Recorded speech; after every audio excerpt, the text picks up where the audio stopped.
Thank you, Jeffrey.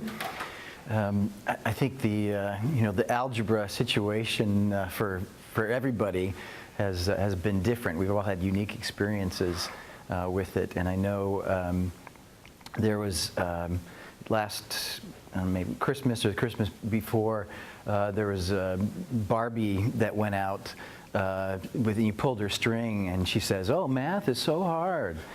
So thanks Mattel for cursing our math generation. So anyway, today talking about a potential technological solution to algebra and this algebra dilemma. And so I'll start off by talking about a little bit about our experience with algebra so far, and then thinking about so what do we do about this situation? So.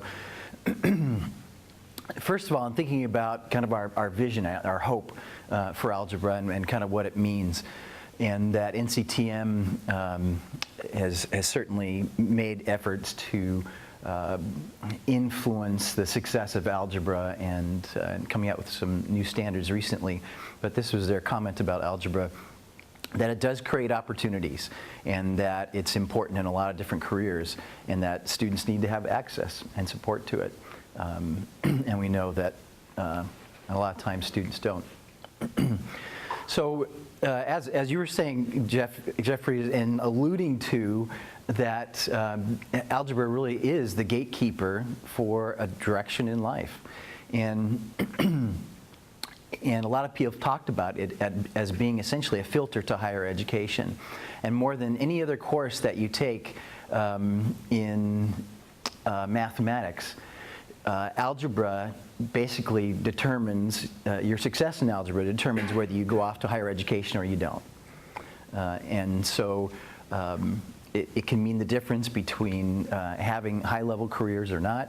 And yet the gap, the difficulty of achieving that with algebra has been with us for a long period of time. So it's important, and it changes people's lives. It alters the course of their life, passing it or not passing it. And probably most significantly, and this has been interesting just in this last couple of years, I've been spending a lot of time doing research on misconceptions in algebra. And 2004 statistics, just amazing, the dismal rate of success in algebra that we have. And so you figure, but just about 60% of students either failing or getting a D in algebra when they first take it. And that's just a phenomenal statistics.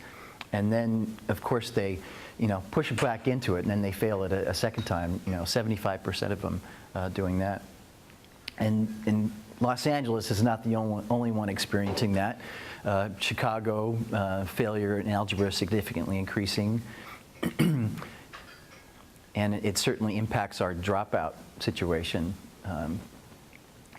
more than any other subject. We have problems, I guess is the bottom line there.